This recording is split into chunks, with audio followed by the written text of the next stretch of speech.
이 에베소 교회는요, 섬기는 교회였고 또 수고하는 교회였고 인내하는 그런 교회였습니다. 더더욱이 이 에베소 교회는요, 성경 공부를 참 많이 해서 바른 교리와 거짓 교리를 이제 분별할 뿐만 아니라 악한 자들을 용납하지 않는 성별된 교회였습니다. 이게 주님의 칭찬이었습니다. 그래서 저는 오늘 이 교회에 있었던 아주 치명적인 문제, 결정적인 문제에 집중하기 원합니다. 그것은 바로 처음 사랑을 버렸다는 겁니다. 주님께서 이 문제를 왜 이토록 심각하게 생각하실까요? 이런 거예요.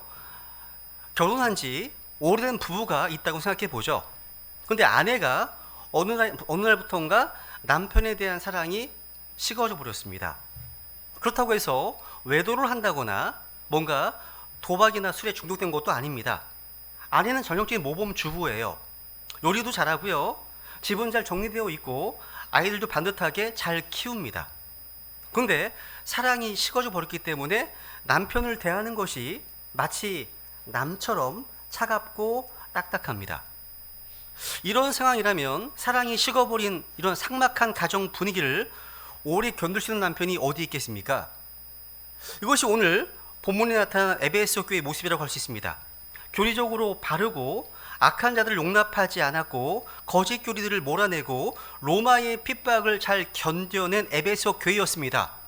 이 모든 행위들은 훌륭했습니다. 근데 주님을 향한 이 처음 사랑이 식어버리니까 신랑 되신 예수님께서 어찌 화가 나지 않으시겠습니까?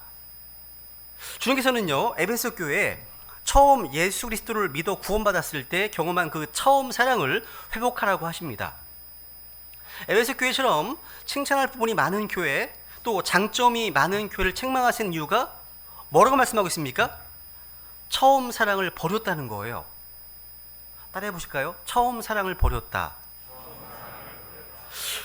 우리는 이 사실에서요, 주님께서 가장 귀하게 여기시는 것이 사람의 마음이라는 겁니다. 마음. 우리 중심, 우리 마음이요, 주님을 향해 어떠한가를 가장 중요하게 여기신다는 거예요. 마음. 여러분, 주님께서는 우리를 신부로 여기십니다. 신부. 주님과 교회의 관계는 신랑과 신부의 관계입니다. 주님께서 우리에게서 가장 예민하게 보시는 것이 우리의 마음입니다. 우리 마음이요, 주님을 얼마나 사랑하는지 거기에 극도로 관심을 갖고 계시다는 겁니다. 이게 정말 중요하다는 겁니다. 마음. 그래서 오늘 처음 사랑을 버릴 때 나타나는 증거들이라는 제목으로 하나님의 말씀을 증언하겠습니다. 여러분, 처음 사랑을 버릴 때 여러 가지 사인들이 나타납니다. 병에 걸리면 그에 따른 증상이 나타나게 되죠. 주님과의 처음 사랑을 잃어버린 것은요, 영적으로 병에 걸린 겁니다. 여기에 어떤 증상들이 나타납니다. 이러한 사인들이 혹시 우리 베다니 교회 성도님들에게 나타나고 있는지 자신의 영적 건강 검진을 하는 시간 되기 원합니다. 첫 번째로 여러분, 가장 먼저 처음 사랑을 버릴 때 나타나는 첫 번째가 뭐냐면 기도 생활이 차가워집니다. 뭐가 차가워진다고요? 기도 생활이 차가워져요. 우선 로마서 15장 30절을 보겠습니다. 읽습니다. 시작. 형제들아, 이제 내가 주 예수 그리스도로 인해 성령의 사랑으로 인해 너희에게 간청하노니 너희는 기도하는 가운데 나와 함께 분투하며 나를 위해 하나님께 기도하여. 여러분, 우리가 하나님과 바른 관계에 있고 처음 사랑에 감사와 감격이 있는 사람은 하나님께 기도합니다. 하나님께 간절히 기도하게 된다는 거죠. 이게 뭐냐면 사랑에 빠진 연인들은 서로에게 할 말이 정말 많습니다. 매일 만나서 이야기를 하는데도 헤어지면 또 쉴 수 없이 카톡을 통해서, 문자를 통해서 메시지를 보내고 전화를 합니다. 그런데 결코 지루해하지 않습니다. 함께 이야기할 때는요, 시간 가는 줄 모르고 늘 함께하는 시간이 부족하게 여겨진다는 거죠. 여러분, 기도가 뭐죠? 기도? 하나님과 대화하는 겁니다. 우리가 주님과 사랑에 빠져 있을 때는요, 하나님과 대화하는 시간이 즐겁습니다. 누가 권면하지 않아도 하나님께 나아가 대화하고 계속 기도합니다. 그런데 처음 사랑을 잃어버려서 하나님과의 관계가 식기 시작하면 가장 먼저 기도가 얼어붙습니다. 기도를 태만히 합니다. 기도가 게을러진다는 거죠. 특별히 우리가 교회로 모여서 함께 기도하는 것이 얼마나 큰 능력이 되는지 그걸 강조하고 싶습니다. 물론 우리가 혼자서 기도할 수 있습니다. 근데 함께 기도하는 것이 얼마나 큰 파워가 있는지 여러분 다 아실 겁니다. 그죠? 여러분, 영적 실력은요, 절대 혼자 산에서 돛 닦듯이 만들어지지 않습니다. 모든 그리스도의 군사들, 영적 용사들은요, 신약 교회 안에서 만들어졌습니다. 하나님의 자녀들을 향한 하나님의 뜻은요, 항상 신약 교회였거든요. 교회가 한 마음이 되어서 함께 기도하는 것이 얼마나 중요한지 몰라요. 특히 코로나를 비롯해서 특별히 고난이 올 때 온 교회가 함께 마음을 모아서 기도할 필요가 있습니다. 간절하고 강력한 교회의 기도 없이는요, 결코 이 고난의 시대를 이겨낼 수 없기 때문에. 저는 우리 베다니 침례교회의 모든 지체들이 기도의 동역자들이 되기를 원합니다. 우리 교회 모든 예배와 사역과 섬김이 다 함께 기도하는 불같은 기도 네트워크가 되기 원합니다. 우리 베다니 교회의 이 기도가 산불처럼 일어날 수 있도록 다 같이 함께 기도하고 이런 중보기도의 동역자로 서로가 서로를 위해서 섬기는 자들이 되기를 간절히 원합니다. 두 번째로요, 처음 사랑을 버릴 때 나타나는 증거들, 말씀에 대한 사모함을 잃어버립니다. 말씀에 대한 사모함, 갈망을 잃어버린다는 거죠. 여러분, 어떤 청년이 한 자매와 사랑에 빠졌습니다. 근데 그 자매에 대한 모든 것이 기록된 책이 있다고 해보죠. 그녀가 어린 시절에 어떻게 자랐고, 취미는 뭔지, 좋아하는 게 무엇이고 싫어하는 게 무엇인지, 또 무슨 생각을 하며 사는지 모든 게 담긴 책입니다. 그러면 아무리 바빠도 자기가 사랑하는 그 자매에 대한 그 책을 밤새 읽지 않겠습니까? 읽고 또 읽으면서 밑줄 쳐가면서 외우다시피 하지 않겠습니까? 마찬가지예요. 주님을 사랑하면 주님의 책인 이 성경도 사랑하게 되어 있습니다. 주님을 사랑한 다윗의 고백을 한번 들어보실까요? 시편 119편 48절 읽습니다. 시작. 내가 지금까지 사랑한 주의 명령들을 향해 또한 내 손들을 들고 주의 법규들을 묵상하리이다. 오, 내가 주의 법을 얼마나 사랑하는지요. 그 법이 종일토록 내 묵상거리이니이다. 내가 헛된 생각들은 미워하나 주의 법은 사랑하나이다. 163절. 내가 거짓말은 미워하고 혐오하나 주의 법은 사랑하나이다. 마지막 절 165절 시작. 주의 법을 사랑하는 자들에게는 큰 평안이 있나니 아무것도 그들을 걸려 넘어지게 하지 못하리이다. 왜 사람들이 실족을 합니까? 주의 법을 사랑하는 사람들은 실족하지 않습니다.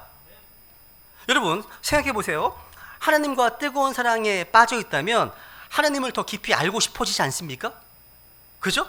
그래서 하나님의 말씀을요, 마치 스펀지가 흡수하듯이 빨아들일 겁니다. 말씀이 꿀같이 달게 느껴질 겁니다. 여러분, 천국에 먼저 가신 저희 어머님은요, 1999년 구원받은 이래로 주님의 품에 안기신 2007년까지 성경을 처음부터 끝까지 33번 이상 읽고 또 읽으셨습니다. 저희 어머님은 종종요, 저에게 이런 말씀 하셨습니다. 주님의 사랑만 생각하면 눈물이 난다고요. 너무 감사하다고, 너무 고맙다고요. 이런 얘기를 제가 청주에 갈 때마다 자주 하셨습니다. 자신을 구원해 주신 주님을 사랑하셨기 때문에 주님의 책인 이 성경에 연필로 이곳저곳 여러 표시를 해둬서 너덜너덜 해줄 정도였습니다. 저희 어머니는요, 제대로 교육을 못 받아서 한글만 간신히 깨우치는 분이십니다. 다 틀립니다. 글자가 틀립니다.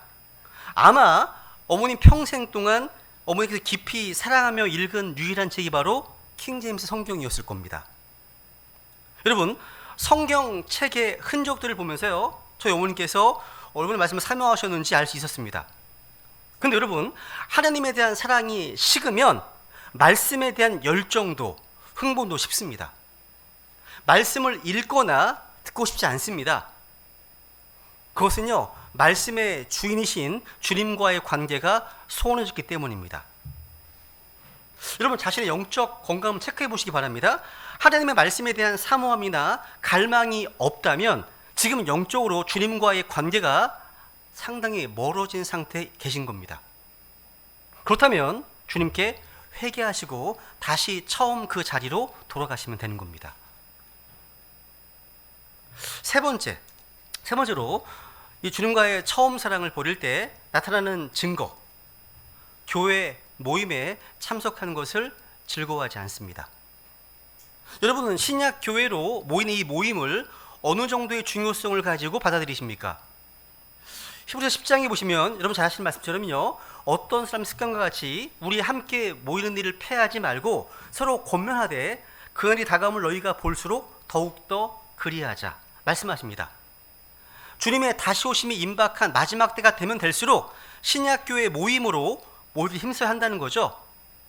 이런 말씀을 왜 하실까요? 주님께서 마지막 날이 되면 될수록 모이기가 점점 힘들어지는 세상이 되기 때문입니다. 여기서 말하고 있는 모임은요, 어떤 모임입니까? 온라인 모임이 아닙니다. 온라인 모임이 아닙니다. 성경은 얼굴과 얼굴을 대면하여 함께 모이는 것을 강조합니다. 요한 2서에 보시면 읽어볼까요? 시작. 내가 너희에게 쓸 것이 많지만 종이와 잉크로 쓰기를 원치 아니하며 너희에게 가서 얼굴을 마주 대하고 말하기를 바라노니 이것은 우리 기쁨이 충만하게 하려 함이라. 사도 요한은요, 종이와 잉크가 아닌 얼굴을 마주 대하고 말하기를 바랬습니다. 이 말씀을요, 21세기 오늘날로 적용한다면 종이와 잉크라고 하는 SNS, 영상 교제가 아닌 함께 모여서 얼굴을 마주 대하는 대면 교제를 원한다고 이야기하는 겁니다. 지금 이것이 요한에게서 기쁨이 되었기 때문입니다.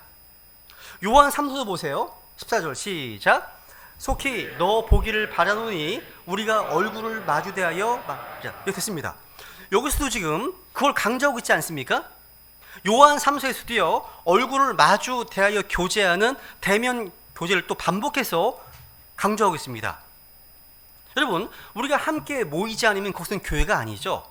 그죠? 우리가 왜 모임에 열심을 내야 됩니까? 여러 가지 이유가 있습니다. 그 중에 한 가지, 교제를 위해서입니다. 교제가 필요하기 때문이에요. 교제가. 한번 사도행전 2장 42절 볼까요? 초대교회 모습입니다.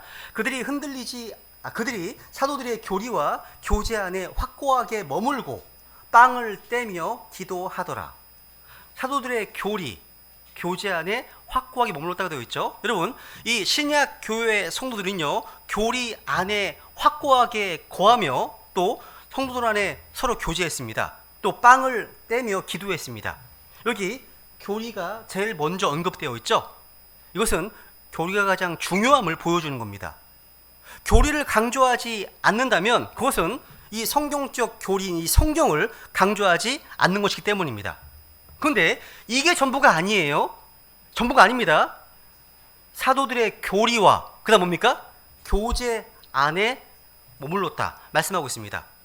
초대교회 구원받은 성도들은요, 교리뿐만 아니라 교제 안에도 머물렀습니다. 성도들 간의 교제는요, 깨끗한 삶, 순결한 삶을 위해서 반드시 필요해요.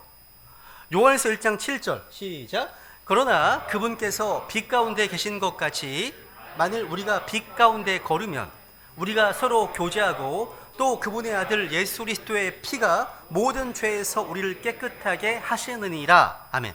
우리가 빛 가운데 걷지 않으면, 그러니까 어둠 가운데 거하면 성도들 간의 교제를 피하게 됩니다. 피하게 돼요. 여러분, 우리가 어둠 가운데 있으면 있을수록, 마음이 어두울수록, 괴로울수록 뭘 해야 됩니까? 더 빛으로 나아오려고 애써야 됩니다. 더욱더 교제에 참여하라고 해야 됩니다. 그러니까 교제하고 싶지 않아, 피해야겠어, 이럴 때가 진짜 교제가 필요할 때입니다. 더 필요합니다. 서로 교제하다 보면요, 어둠이 물러갑니다. 그리고 영적으로 회복되는 것을 경험하게 되거든요. 왜냐하면 이 교제하는 가운데 예수님의 피의 권능이 흐르기 때문입니다. 교제하는 가운데. 그래서 나도 모르는 사이에 서로를 씻어주고 있는 거고요, 씻음을 받는 거룩한 교제를 하게 됩니다. 이게 교제하다 보면요, 여러분, 사실 우리가 신약 교회에 나와서 구원받은 성도들과 교제하지 않는다면 누구랑 교제합니까 도대체? 우리가 믿기 전, 구원받기 전에 누구와 교제했습니까? 구원받지 못한 이방인들과 교제했습니다. 성경에서 구원받지 못한 이방인들을 성경에서는 개, 돼지로 증언하고 있습니다. 이들은 우리에게 나쁜 영향을 주고요, 부정적인 영향을 주었으면 부인할 수 없습니다. 확인해 볼까요? 디도서 3장 3절 읽습니다. 시작. 우리도 한때는 어리석고 불순종하며 속았고 여러 가지 정욕과 쾌락을 섬기며 악의와 시기 가운데 살고 증오하며 서로 미워하였으나, 아래도 시작. 이는 우리가 색욕과 정욕과 과음과 활락과 연회와 가증한 우상 숭배 속에서 걸어 이방인들의 뜻을 이룬 것 같이 우리 삶에 지나간 때로 우리에게 족하기 때문이라. 그러니까 이방인들로부터 이런 악한 교제권의 영향을 받고 있던 자들이었는데, 예수 그리스도의 십자가 보혈로 구원받은 후에는요, 우리의 교제권이 혁명적으로 바뀐 거예요. 구원받고 나니까요, 예전에 교제했던 이방인들 교제를 피하게 됩니다. 불편해요. 뭔가 말도 안 통하고 함께하기가 어렵습니다. 바뀝니다. 예전에 좋아했던 그런 무슨 동호회들 다 끊게 되더라고요. 전 제가 좋아했던 탁구 동호회도 다 끊게 되더라고요. 구원받고 나니까 별로 재미가 없어집니다. 여러분, 이런 것들이 구원의 증거가 아니겠습니까? 그죠? 여러분요, 저는요 나무 떼는 걸 되게 좋아합니다. 최근에 화로를 하나 구입했어요. 화로. 그래서 머리가 아프거나 아니면 심장이 갑자기 막 빨리 뛰려고 하거나 그러면 바로 하던 일을 멈추고 나무에 불을 붙여서 멍하니 나무를 보면서 이 생각 저 생각을 합니다. 장작을 가지런히 놓고 불을 피우다 보니까 종종 제가 이제 장작을 건들다 보면요, 장작이 중앙에서 이탈할 때가 있어요. 그러면 이탈된 장작은 1분도 되지 않아서 불이 꺼집니다. 그 장작은요. 그러면 다시 장작을 중앙으로 넣어서 부채로 바람을 막 넣어주면 불이 활활 타오르게 됩니다. 여기서 우리는 모임의 중요성과 필요성을 배우게 되는 겁니다. 여러분, 우리가 함께 모이지 않으면 불이 꺼진 나무처럼 말라버려서 결국 생명력을 잃게 됩니다. 바람이 필요합니다. 바람이 들어가니까 불이 확 타죠. 성경에서 바람, 성령님을 예표하는 바람, 성령님. 여러분, 이러다 보니까 모임에 모이지 않는 지체들이 보이면 주님 앞에 기도하게 됩니다. 오늘 그분 왜 안 오셨지? 걱정이 되기도 하고 더 관심을 갖게 됩니다. 사실 여러분, 모임을 소홀히 하게 되면 점점 더 모이기가 힘들어져요. 성경을 안 읽잖아요. 그러면 점점 더 읽기가 어려워지는 거 아세요? 세상에 가장 무거운 책이 읽지 않은 성경책이랍니다. 점점 무거워져. 여기에는 보이지 않는 악한 힘, 영적 힘이 있어. 안 읽게 되면 안 읽을수록 있습니다. 마찬가지예요. 우리가 함께 모이지 않으면 점점 더 모이기 힘들어지고요, 함께 모이지 않으면 간증을 잃게 되고 영적인 권능을 잃게 됩니다. 전도서 4장 보세요. 한번 4장에 보시면 9절부터 읽습니다. 시작. 두 사람이 한 사람보다 나음은 그들이 자기들의 수고로 인해 좋은 보상을 받기 때문이라. 혹시 그들이 넘어지면 한 사람이 자기 동료를 일으켜 세우겠지만 홀로 있는 자는 넘어질 때 화가 있으니 이는 그를 도와서 일으킬 다른 자가 그에게 없기 때문이라. 또 두 사람이 함께 누우면 그들에게 따뜻하게 되지만 사람이 어찌 홀로 따뜻할 수 있으리요? 어떤 사람이 그를 쳐서 이기면 두 사람이 그 사람과 맞서리니 세겹줄은 빨리 끊어지지 아니하느니라. 아멘. 우리가 함께 교제하고 함께 섬기고 함께 수고하면 시너지 효과를 낼 수 있다는 말 아닙니까? 이 말씀은요, 함께 모여 교제하는 것의 안전과 중요성을 예증하고 있는 겁니다. 우리가 함께하지 않고 혼자 있으면요, 영적으로 아주 위험한 상태에 있는 거예요. 그죠? 동물의 왕국에서요, 누떼를 사자가 사냥하는 장면이 생생히 기억이 납니다. 누 한 마리를요, 맹수가 노리고 있습니다. 원래 누는 이동할 때 수만 마리가 함께 이동하고 보통 최소 20에서 50마리가 함께 무리를 이루고 다니기 때문에 맹수가 공격하기가 쉽지 않습니다. 근데 제가 봤던 영상은요, 어린 누 한 마리가요, 뭔가 호기심이 생겼는지 아니면 10대 사춘기 아이들처럼 반항심이 발동했는지 무리로부터 멀리 떨어져서 이곳저곳을 뛰어다니고 있었습니다. 근데 카메라는요, 오래전부터 이 누떼를 따라오는 맹수를 클로즈업하고 있었습니다. 아니나 다를까 맹수는 무섭게 가엾은 누를 번개같이 덮쳤습니다. 먹혔습니다. 이렇게 물에서 떨어져 나온 순간 그대로 맹수의 공격 대상이 되어버린 아프리카의 누처럼 이것은 신약 교회에서 떨어져 나온 성도는 자기도 모르게 마귀의 무서운 공격에 노출된다는 사실입니다. 위험하다는 거예요. 그래서 베드로전서 5장 8절 시작. 정신을 차리라 깨어 있으라 너희 대적 마귀가 울부짖는 사자같이 두루다니며 삼킬 자를 찾나니 말씀하십니다. 그러니까 삼킬 자를 찾고 있는 마귀에게 교회에서 이탈되어 있는 성도들은요 쉽게 타깃이 되어버리는 거죠. 목표가 되는 거예요, 마귀에게서. 그래서 우리는 지역교회의 모임에 힘을 내야 되는 거죠. 그래서 다윗왕의 고백을 또 들어보겠습니다. 시편 84편 4절 시작. 주의 집에 거하는 자들은 복이 있나니 그들이 언제나 주를 찬양하리이다. 셀라. 그 다음 주의 뜰에서의 한날이 첫날보다 더 나으니이다. 내가 사악함의 장막들에 거하는 것보다 차라리 내 하나님의 집 문지리가 되겠사오니. 야. 그리고 다윗은요 시편 27편에 보시면 내가 주께 바라던 한 가지 일 그것을 구하리니 그것은 곧 내가 평생도록 주의 집에 거하여 주의 아름다움을 바라보며 그분의 성전에서 여쭙는 것이라. 여러분 다윗의 이런 고백에 동의하십니까? 여러분 신약 교회에서의 하루가 이 세상에서의 첫날보다 더 낫다 고백하실 수 있습니까? 시편 122편 1절에 보시면요 그들이 내게 말하기를 우리가 주의 집으로 들어가자 할 때 내가 즐거워하였도다 고백합니다. 신약에서 하나님의 집은 교회입니다. 교회입니다. 그죠? 그래서 말씀하시잖아요. 이 집은 살아계신 하나님의 교회라고 되어 있습니다. 그렇다면 여러분은 다윗처럼요 주의 집으로 가자고 할 때 기쁘세요? 아니면 아내에게 끌려오십니까? 발목 잡혀 오십니까? 혹시 누구한테? 네. 다윗의 고백입니다. 여러분이 신약 교회를 사랑하지 않는다면 하나님께서 계신 천국도 사랑하지 않을 겁니다. 여러분, 교회가 어떤 곳입니까? 하나님의 교회는요, 성령님의 임재 가운데 하나님의 아름다움을 바라보는 겁니다. 예배와 찬양과 교제를 통해서 하나님께 영광과 존귀를 드리고 주님께 집중하는 곳입니다. 그래서 여러분 우리가 주님을 뜨겁게 사랑하잖아요. 그러면 교회 가는 게 즐겁고 행복합니다. 별 이유도 없어요. 근데 교회가 가고 싶고 교회에서 먹는 떡이 맛있고 애들은 맛이 없다고 하더라고요. 그래서 먹는 떡이 음식이 맛있고 교회 시들과 어울리는 거 즐겁습니다. 무슨 얘기냐면 주님이 좋으면 주님의 집도 좋은 법입니다. 반대로 주님과의 관계가 소원해지면 내가 어둠 가운데 있으면 뭔가 죄악 가운데 있잖아요. 그러면 교회 가는 것이 별로 즐겁지 않고 뭔가 피하게 된다는 거죠. 어떤 빠질 수 있는 기회만 생기면 빠지려고 한다는 거죠. 자기의 영적 상태를 체크해 볼 필요가 있다는 거죠.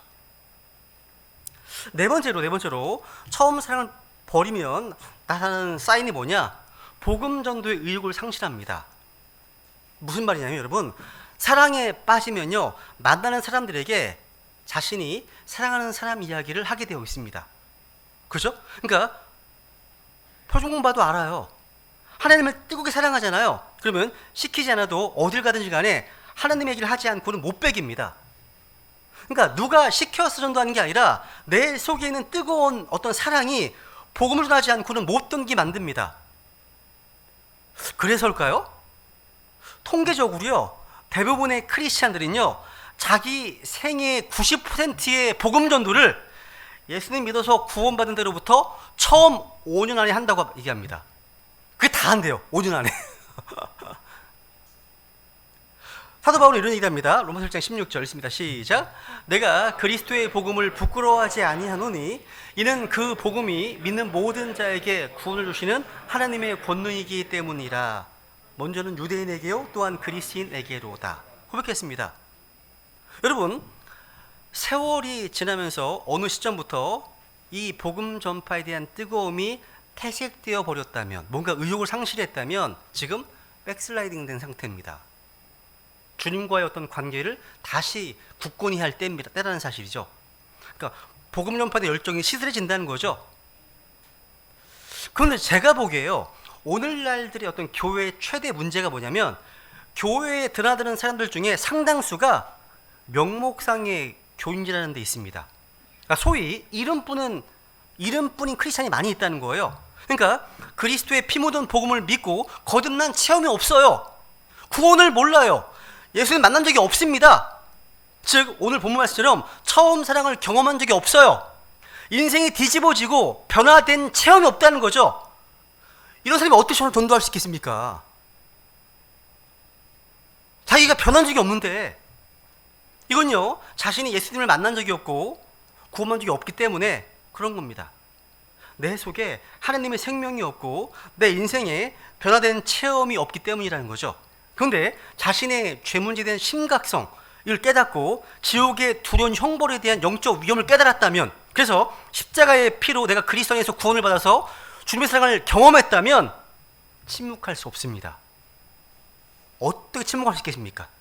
여러분이 주님과 바른 관계에 있고 주님을 사랑하고 있다면 복음 전파에 여러분의 시간을 드리고 몸을 드리고 에너지를 쏟을 겁니다. 다섯 번째, 처음 사랑을 모를 때 나타난 증거는 뭐냐? 일상의 어떤 순간에서 생각이 하나님께 머물러 있지 않습니다. 이게 무슨 말이에요? 사랑에 빠진 사람들은요, 데이트할 때만 그 사람 생각을 하는 것이 아니죠. 서로 떨어져서 직장일을 할 때도, 운전을 할 때도, 걸을 때에도, 밥 먹을 때에도, 잠을 잘 때에도, 힘들거나 외롭거나 기쁘고 즐거울 때에도 항상 생각이 사랑하는 사람으로 가 있습니다. 생각이요. 그러니까 사랑하는 사람들끼리는요, 일상의 순간 속에서도 생각이 늘 함께 있는 법이에요. 맞죠, 그죠? 이사야서 26장 3절 시작. 주께서 생각을 주께 고정한 자를 완전한 화평으로 지키시리니 이는 그가 주를 신뢰하기 때문이니이다. 그러니까 하나님과의 사랑이 뜨거울 때는요, 교회 밖에 있어도 늘 주님 생각만 하는 겁니다. 생각이 주님께 고정되어 있어요. 보통 주의 첫날에는요, 그리스도인의 행세를 할 수 있습니다. 그런데 직장에서, 또 학교에서, 뭐 카페에서, 집에서도 그렇게 사십니까? 여행을 할 때에도, 운동할 때에도, 운전을 할 때에도 여러분 주님 생각을 즐겨 하십니까? 한번 비춰보세요. 진짜 그렇게 사시는지.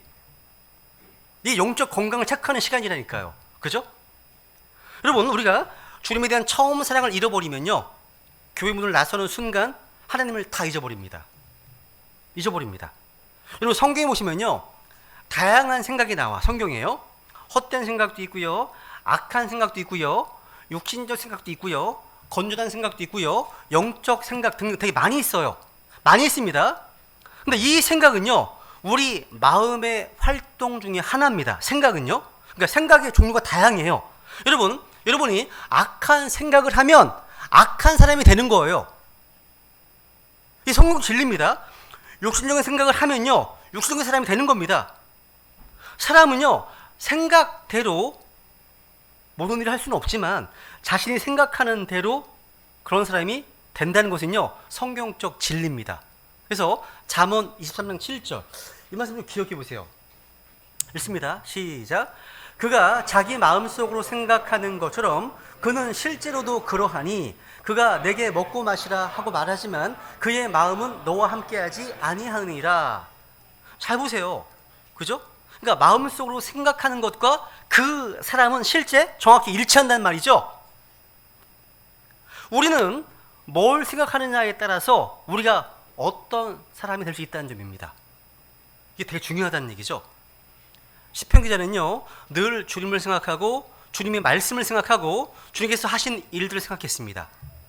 생각이 늘 주님과 주님께서 행하신 사역에 가 있는 사람은요, 주님의 사람입니다. 그런 사람들이요, 영적인 사람인 거죠. 그 사람이요, 부자든 가난한 자든 배웠든 많이 못 배웠든 간에 상관없이 그 사람은 하나님의 사람이라는 겁니다. 그러니까 하나님께서는요, 그 사람의 생각을 보고 그 사람의 캐릭터, 인격, 됨됨이를 판단하십니다. 우리 사람들은요, 사회적 신분이나 업적이나 행위를 보지만 주님께서는 언제나 우리의 생각을 보십니다. 생각. 사람 생각이 어떠한가, 뭘 생각하는지 이게 중요하다는 거죠. 그렇다면 여러분이 가장 많이 생각하는 것이 무엇입니까? 주로 뭐가 떠오르세요? 그러니까 여러분이 자주 하는 생각들, 기피하는 생각들이 있을 거예요. 어떤 분들은 언제나 부모님 생각뿐입니다. 어떤 분들은 항상 자식 생각뿐입니다. 어떤 분들은 항상 자기 비즈니스만 생각합니다. 가족도 친구도 뒷전이고요. 오직 사업만 집중합니다. 어떤 사람들은 항상 주식 그래프만 떠올립니다. 어떤 사람들은 좀 고상하게 우리나라를 생각합니다. 애국자라고 할 수 있죠? 그죠? 그러니까 여러분 그 생각으로 그 사람의 어떠함을 우리가 규정하는 거 아닙니까? 그 생각으로요. 그러나 다윗은요, 하나님만 합한 사람 다윗은요, 늘 뭘 생각했습니까? 주님을 생각했습니다. 주님의 말씀을 생각했습니다. 바울도 마찬가지예요. 늘 하나님 생각을 했다는 거죠. 그런 사람을 우리는요, 하나님의 사람이라고 하는 겁니다. 하나님의 사람. 그가 자기 마음으로 생각하는 것처럼 그는 실제로 그러하니 진리입니다. 그죠? 말씀 그대로입니다. 그 생각의 어떠함이 그 사람의 어떠함을 만들어주는 거죠. 그런데 처음 사랑을 잃어버리면 주님이 아닌 다른 것들에 집중하게 되어 있습니다.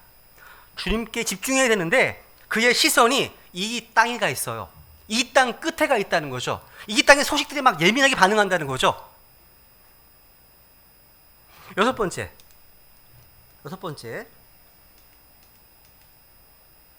번째로 처음 사랑을 버리면요, 나타나는 증거가 뭐냐? 이제 바꿔서 생각해요. 여기서 바뀌었습니다. 상처 준 사람들을요, 쉽게 용서하지 못합니다. 그러니까 한번 요한일서 4장 20절 볼까요? 4장 20절 한번 읽습니다. 시작. 어떤 사람이 내가 그는 거짓말쟁이이니 자기가 본 자기 형제를 사랑하지 아니하는 자가 어찌 자기가 보지 못한 하나님을 사랑할 수 있느냐. 그러니까 하나님께서 태어난 자는요, 하나님에게서 난 자도 사랑합니다. 그러니까 형제 사랑은요, 구원받은 증거입니다. 거듭남의 증거예요. 하나님을 사랑하는 자는요, 형제를 사랑하라는 명령을 받았습니다. 형제 사랑을 지키지 않으면서 하나님을 사랑한다? 거짓말입니다. 하나님을 뜨겁게 사랑하면요, 남을 사랑하게 되고요, 용서하는 일이 쉽습니다. 하나님을 사랑하시기 때문에. 에베소서에 보시면요, 용서의 중요한 동기를 이렇게 가리키시죠, 그죠? 동기가 뭡니까? 서로 친절히 대하며 상냥한 마음을 품고 서로 용서하기를 하나님께서 그리스도로 인해 너희를 용서하신 것 같이 하라 말씀하십니까? 그리스도로 인해 동기, 그러니까 그리스도로 인해 용서하라. 무슨 말입니까? 용서의 동기가 그리스도께 있다는 말입니다. 우리가 사랑하는 가족들을, 또 우리 지체들을, 우리 이웃들을 쉽게 용서하지 못하는 이유가 뭡니까? 우리가 주님께 받은 용서가 얼마나 값비싼 용서인지를 모르기 때문입니다. 우리는 주님의 피값을 용서받았습니다. 그죠? 우리가 얼마나 큰 용서를 받았는지 생각해 보면, 물론 그 용서는요, 용서 자체는 값없는 선물로 주어진 거예요. 그죠? 용서 자체는 값없는 선물로 주어지지만 그 용서의 배경에는요, 그리스도께서 흘리신 십자가의 보혈이라고 하는 아주 값비싼 희생을 치르신 사실이 내포되어 있습니다. 그런 의미에서 우리 받은 용서는요, 아주 값비싼 용서인 겁니다. 그 용서와 사랑을 간직한 사람은요, 다른 사람들을 쉽게 용서할 수 있는 겁니다. 마지막 일곱 번째는요 뭐냐? 처음 사랑을 버리면요, 사역에 기쁨이 없고요, 열정도 상실합니다. 한번 고린도서 5장 13절 14절 읽습니다. 시작. 우리가 만일 미쳐서도 그것은 하나님을 향한 것이요 정신이 온전하여도 그것은 너희를 위한 것이니 이는 그리스도의 사랑이 우리에게 그 일을 강제하기 때문이라. 우리가 이같이 판단하노니 곧 한 사람이 모든 사람을 위해 죽었으면 모든 사람이 죽었느니라. 이 말씀은요, 우리의 모든 사역과 섬김의 동기가 무엇이 되어야 하는지 우리에게 보여주는 말씀입니다. 여기서 강제한다, 이것은요, 강력한 힘으로 이끈다는 뜻입니다. 그러니까 사람들이요, 뭔가 섬기고 일을 하는 동기, 여러 가지가 있습니다. 먹고 살기 위해서. 그럼 먹고 사는 것이 그 사람을 강제하는 거잖아요. 또 자녀들을 위해서, 자녀들을 먹이고 이쁘 교육시키기 위해서. 이것은 가족 사랑이 그 사람을 강제하는 겁니다. 어떤 사람은 돈 때문에, 돈이 그 사람을 강제하는 겁니다. 오늘날 대부분의 사람들을 강제하는 건 뭐냐? 탐욕입니다. 탐욕입니다. 어떤 사람은 명예, 어떤 사람은 신분 상승, 어떤 사람은 자기 욕망, 야망, 권력, 이것도 자기를 몰아가는 거죠. 그죠? 그러니까 저마다 자신을 강제하는 곳이 있다는 겁니다. 자신을 몰아가는 곳이 있다는 거죠. 그런데 우리 구원받은 성도들을 강제하는 것은요, 돈이나 재물이나 이익 추구가 되어서는 안 됩니다.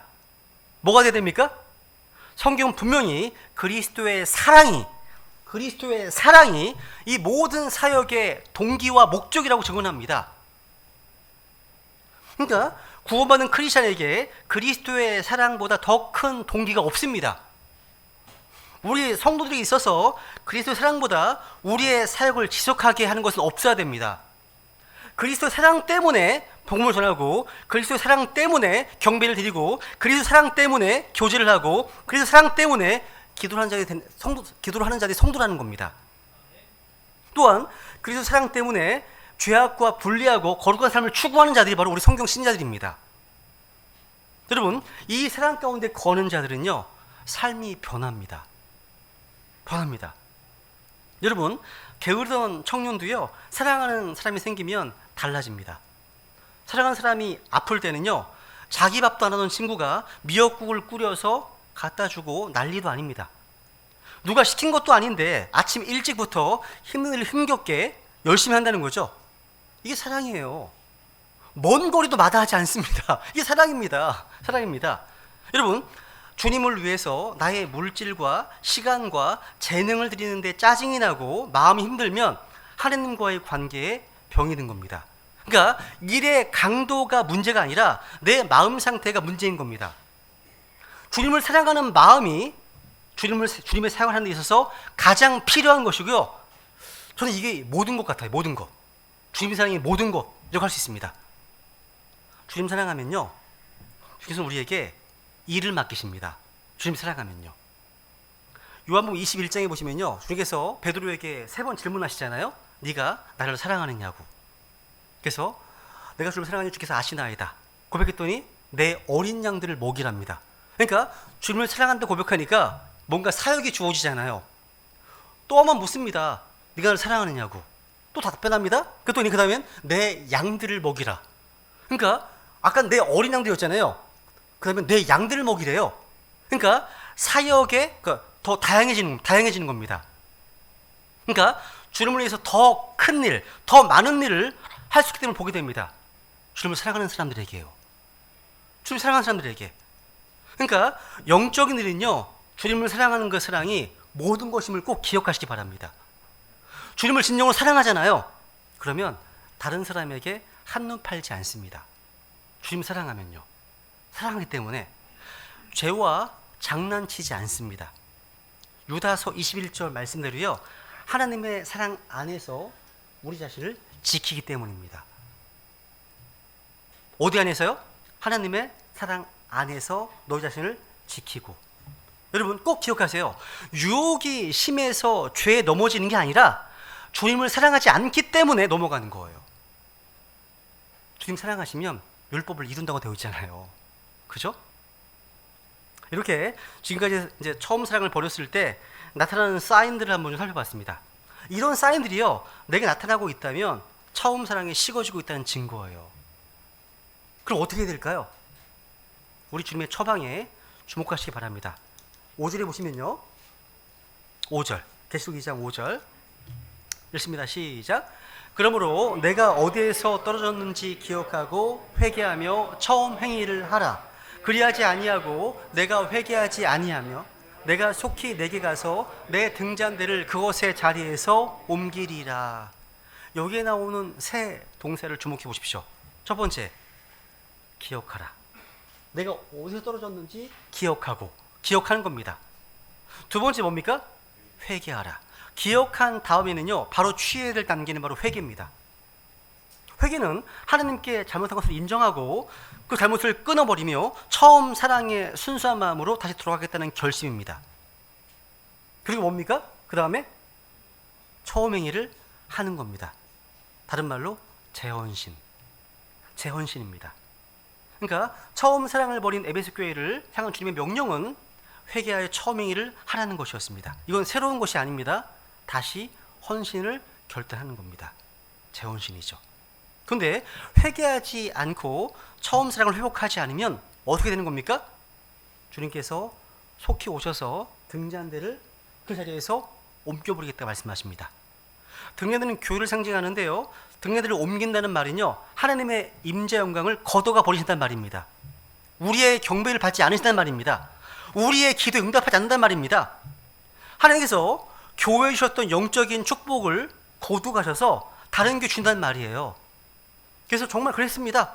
이런 무서운 연구를 받고도 회개하지 않은 에베소 교회는요, 후에 역사에서 영영 사라지고 말았습니다. 그러니까 처음 사랑을 버리는 것은요, 그렇게 무서운 일입니다. 여러분, 등잔대를 옮기는 일은요, 지금 현실의 교회에서도 끊임없이 일어나는 일들입니다. 지금도 일어나고 있어요. 이런 일들은요. 우리 이 시간 처음 사랑을 버릴 때 나타나는 증거들을, 이 증거들이 혹시 자신에게 해당이 된다면 이 시간 반드시 처음 사랑을 다시 회복할 수 있도록 기억하고 회개하며 재헌신을 다짐하면서 주님께 은혜를 구하는 시간을 갖겠습니다. 다 같이 주님 앞에 기도하시겠습니다.